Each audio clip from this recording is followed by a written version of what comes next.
কি করতেছো তুমি? আমার ছোট ছোট আম পারতেছো কেন?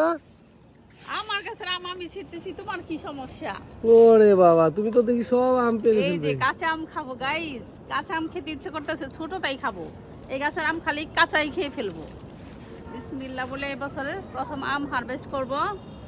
বিসমিল্লাহ নিয়ে লবণ আর মরিচের গুঁড়া দিয়ে তারপরে মিক্স করে তারপরে খাবো আমি।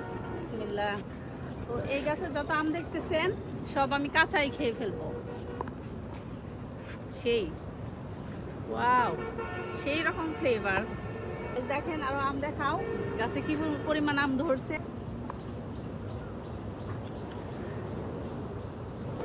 এই তো গাছ দেখেন একেবারে হাতের কাছে আম, একেবারে হাতের কাছে আমি এইভাবে ধরবো আর ছিঁড়বো আর খাবো। তো এই গাছগুলা কিন্তু আমার নিজের হাতে লাগানো গাছ। তো দেখেন কত বড় হয়ে গেছে, আমার নিজের হাতে লাগানো গাছ কত বড় হয়েছে দেখেন। আর এখন আমে ভরে গেছে।